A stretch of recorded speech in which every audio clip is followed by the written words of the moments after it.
Solar install ചെയ്യണം എന്ന് ഒരുപാട് ആഗ്രഹമുണ്ട്. എന്നാൽ ഇനീഷ്യലി അതിനുവേണ്ടി ഇൻവെസ്റ്റ് ചെയ്യാനായിട്ടുള്ള എമൗണ്ട് ഒന്നും കയ്യിലില്ല. അങ്ങനെയാണെങ്കിൽ ഗവൺമെന്റ് ഇപ്പോൾ ലോൺ പോലത്തെ ഒരുപാട് ആനുകൂല്യങ്ങളൊക്കെ കൊടുക്കുന്നുണ്ട്. ഇന്ന് അതിനെക്കുറിച്ച് നമുക്ക് പറഞ്ഞു തരാനായിട്ട് ജോ ആൻഡ് ജോ ഇൻഫ്രാ സൊല്യൂഷന്റെ ഓണർ ജോയിലാണ് എന്റെ കൂടെ ഉള്ളത്.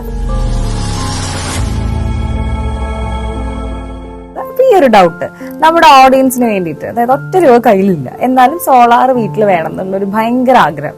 എങ്ങനെയാണ് ഇതിന്റെ സപ്പോർട്ട് സിസ്റ്റം നമുക്ക് ലോൺ ആയിട്ട് അവൈൽ ചെയ്യാൻ പറ്റും? ഓക്കെ, നമുക്കിപ്പോ എന്ന് പറഞ്ഞു കഴിഞ്ഞാൽ ഇപ്പൊ ഗവൺമെന്റ് നല്ല സപ്പോർട്ടാണ് നമുക്കിപ്പോ സോളാർ ചെയ്യാൻ വേണ്ടിയിട്ട് പ്രൊവൈഡ് ചെയ്യുന്നത്. ഇപ്പൊ ഒറ്റ രൂപ കയ്യിലില്ലാതെ എന്തായാലും നമുക്ക് സോളാർ ചെയ്യാൻ പറ്റില്ല.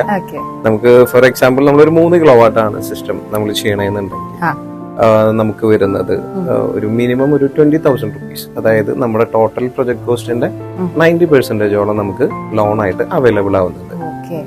അപ്പോ ഏറ്റവും ബെറ്റർ ഓപ്ഷൻ നമുക്ക് വിത്തൗട്ട് കൊളാറ്ററലാണ് നമുക്കത് കിട്ടുന്നത്. ഒരു കറണ്ട് ബില്ല് അടയ്ക്കുന്ന ആ ഒരു സെയിം നമ്മളൊരു ലോൺ ആയിട്ട് അടച്ചു കഴിഞ്ഞാൽ നമുക്കൊരു പീരീഡ് ഓഫ് ടൈം കഴിഞ്ഞ് കഴിഞ്ഞാൽ ഫ്രീ ഇലക്ട്രിസിറ്റി നമുക്ക് യൂസ് ചെയ്യാൻ പറ്റും.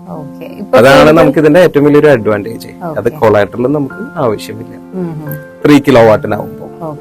ഈ കൂടുതൽ ആളുകളും ഇത്തരത്തിലുള്ള എന്താ പറയാ ലോൺ ഫെസിലിറ്റിയിലേക്കൊക്കെ പോകുന്നതിന്റെ വൺ ഓഫ് ദ റീസൺ എല്ലാവരും ഒരു മിഡിൽ ക്ലാസ്സിലുള്ള ആളുകളാണോ സോളാർ കൂടുതലും? അല്ല, നമുക്കിപ്പോ എന്ന് പറഞ്ഞു കഴിഞ്ഞാൽ എല്ലാവരിലേക്കും സോളാർ, അതാണ് നമുക്ക് ശരിക്കും ഗവൺമെന്റ് നമുക്ക് ഇത്രയും നല്ലൊരു സപ്പോർട്ട് തരുന്നത് സോളാർ ചെയ്യാൻ വേണ്ടി. നമുക്ക് 3 കിലോവാട്ട് എന്ന് പറഞ്ഞു കഴിഞ്ഞാൽ നമുക്ക് അറൌണ്ട് ഒരു 5,000 വരെയുള്ള ബില്ല്. അത് മെയിൻലി കോൺസെൻട്രേറ്റ് ചെയ്യുന്നത് സാധാരണക്കാരായ കാരണമാണ്. അതിന് മാത്രം നമുക്ക് 7% ആണ് നമുക്ക് ഇൻട്രസ്റ്റ് വരുന്നത്. അബൌവ് 3 കിലോവാട്ട് വന്നു കഴിഞ്ഞാൽ നമുക്കൊരു 10 ആണ് നമുക്ക് ഇൻട്രസ്റ്റ് റേറ്റ് വരുന്നത്. എല്ലാ മന്തും അവർക്ക് ഒരു നിശ്ചിത സംഖ്യ സേവ് ചെയ്യാൻ പറ്റും. അതായത് ഇനീഷ്യലി ഒരു ഇൻവെസ്റ്റ്മെന്റ് മാത്രമാണ് ഇതിൽ വരുന്നത്. നമുക്ക് ഫോർ എക്സാമ്പിൾ നമ്മളൊരു 2 കിലോവാട്ട് സിസ്റ്റം ആണെന്നുണ്ടെങ്കിൽ ഡിപ്പെൻസ് ആണ്, ഞാനൊരു എക്സാമ്പിൾ ആയിട്ടാണ് പറയുന്നത്. നമുക്ക് അറൌണ്ട് ഒരു 20K നമുക്ക് ഇനീഷ്യലി എടുക്കാനുണ്ടെന്നുണ്ടെങ്കിൽ നമുക്കൊരു 3 കിലോവാട്ട് സിസ്റ്റം നമുക്ക് ചെയ്യാൻ പറ്റും. നമുക്ക് അതിലൊരു റീപേയ്മെന്റ് നോക്കുകയാണെന്നുണ്ടെങ്കിൽ അറൌണ്ട് ഒരു 1,500 ബിലോ ആണ് നമുക്ക് റീപേയ്മെന്റ് വരുന്നത്.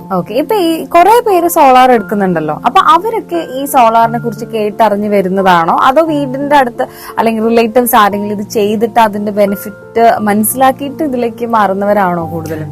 എല്ലാ ടൈപ്പും ഉണ്ട്. കാരണം ഒരു കറണ്ട് ബില്ലിനെ വായിക്കാത്ത ആരുമില്ല. അത് കാരണം കറണ്ട് ബില്ല് എന്ന് പറഞ്ഞ ഒരു പേടി സ്വപ്നം. അതെ, എല്ലാവരുടെയും ഒരു പേടി സ്വപ്നമാണ് കറണ്ട് ബില്ല് എന്ന് പറയുന്നത്. അപ്പൊ അങ്ങനെ വരുമ്പോ എന്ന് പറഞ്ഞു കഴിഞ്ഞാൽ എല്ലാവരും അവെയർ ആണ്. പിന്നെ നല്ല രീതിയിൽ ഗവൺമെന്റ് സൈഡിൽ നിന്നുള്ള ആഡുകളുണ്ട്. പിന്നെ നമുക്കറിയാലോ നല്ല രീതിയിലുള്ള ആഡ്സ് എല്ലായിടത്തും നമുക്ക് കാണാൻ പറ്റുന്നതാണ്. അപ്പോ ഓൾറെഡി ജനങ്ങൾ ഇപ്പോ സോളാറിനെ കുറിച്ച് കൂടുതൽ നോളേജ് കിട്ടി തുടങ്ങിയിട്ടുണ്ട്. അതായത് അതിന്റെ അഡ്വാൻറ്റേജസ് കാര്യങ്ങളെല്ലാം നമുക്കിപ്പോ ജനങ്ങൾ കൂടുതൽ അവെയർ ആണ് അതിനെക്കുറിച്ച്. അപ്പൊ നമ്മുടെ വീട്ടിലൊക്കെ സാധാരണ ഈ പവർ കട്ട് ഉണ്ടാവുന്നു, കറണ്ട് മാത്രം ഉപയോഗിക്കുന്ന വീടുകളില്.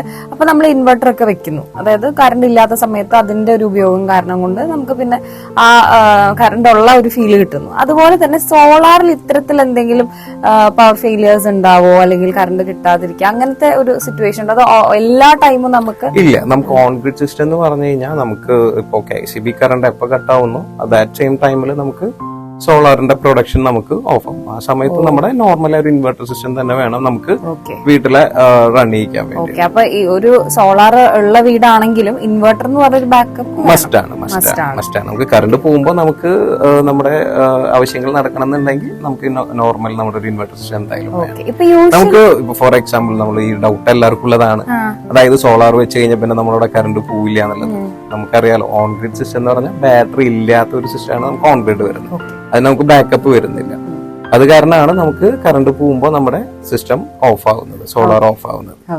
ജോയൽ, എങ്ങനെയാണ് ഈ ഒരു ഫീൽഡിനെ ഇത്രയധികം പാഷനേറ്റ് ആയിട്ട് കാണാൻ തുടങ്ങിയതും, അല്ലെങ്കിൽ ഇതിനെ കുറിച്ച് കൂടുതൽ റിസർച്ച് ചെയ്ത് ഈ ഒരു മേഖലയിൽ ഇത്ര ഒരു എക്സ്പേർട്ട് ആവുന്നതിന്റെ കാരണം എന്താന്ന് കൂടെ നമ്മുടെ ഓഡിയൻസിന് അറിയാൻ താല്പര്യം ഉണ്ടായിരിക്കും? അത് നല്ലൊരു ചോദ്യമാണ്.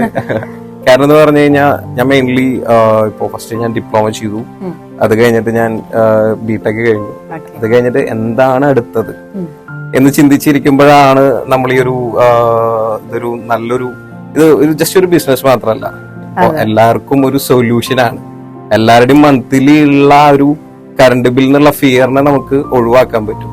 അതൊരു വലിയൊരു സൊല്യൂഷനാണ്. അത് കാരണമാണ് മെയിൻലി ഞാൻ ഈ ഒരു സ്ട്രീം തന്നെ ചൂസ് ചെയ്യാൻ കാരണം.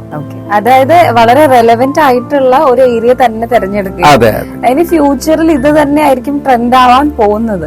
ഷുവറായിട്ടും ഇപ്പൊ തന്നെ നമുക്കറിയാം, നമ്മൾ ജസ്റ്റ് ഒന്ന് പുറത്തിറങ്ങി നോക്കിയാൽ തന്നെ കാണാം, ഓൾമോസ്റ്റ് എല്ലാ വീടുകളിലും മുകളിലും ഇപ്പൊ സോളാറായി തുടങ്ങിയിട്ടുണ്ട്. ഇനി ഈ ഒരു കാര്യത്തിലേക്ക് ഫാമിലിയുടെ സപ്പോർട്ട് എത്രമാത്രം ഉണ്ട്? ബിസിനസിന്റെ ആണോ അതോ ബിസിനസിന്റെ കാര്യത്തില്? പിന്നെ അത് ഷുവറായിട്ട് ഉണ്ടായിരിക്കുമല്ലോ. അല്ല, എപ്പോഴും ചില വീടുകളില് ബിസിനസ്സിലേക്ക് ഇറങ്ങുമ്പോ എതിർപ്പ് പറയുന്നവരൊക്കെ ഉണ്ടല്ലോ. അപ്പൊ അങ്ങനെയാണോ അതോ ഏതൊരു ഡിസിഷൻ എടുക്കുമ്പോഴും അതിനെ എൻകറേജ് ചെയ്യുന്ന സപ്പോർട്ടീവാണ്. അവരുടെ സപ്പോർട്ട് തന്നെയാണ് നമ്മുടെ ബലം. ഓക്കെ, അപ്പൊ എന്തായാലും ഇതുപോലത്തെ ഉള്ള ഒരുപാട് വിശേഷങ്ങൾ, സോളാർ എന്ന് പറയുന്ന ഒരു സബ്ജക്ട് എന്ന് പറഞ്ഞ ഒരു വാസ്റ്റ് ആയിട്ടുള്ള ഒരു ഏരിയ ആണ്. അതെ, അപ്പൊ അതിനെ കുറിച്ച് എല്ലാവർക്കും അറിയാൻ ആഗ്രഹിക്കുന്ന കാര്യങ്ങളൊക്കെ തന്നെയായിരിക്കും നമ്മുടെ ഈ ഒരു അക്കൗണ്ടിൽ നിങ്ങൾ റെഗുലർ ആയിട്ട് കാണാൻ പോകുന്നത്. അപ്പൊ ഇത് യൂസ്ഫുൾ ആയിട്ടുള്ള എല്ലാവർക്കും ഈ വീഡിയോ ഷെയർ ചെയ്യുന്നത് പോലെ തന്നെ എന്തായാലും നമ്മുടെ ഈ അക്കൗണ്ട് ഫോളോ ചെയ്യുക, സബ്സ്ക്രൈബ് ചെയ്യുക. Thank you so much.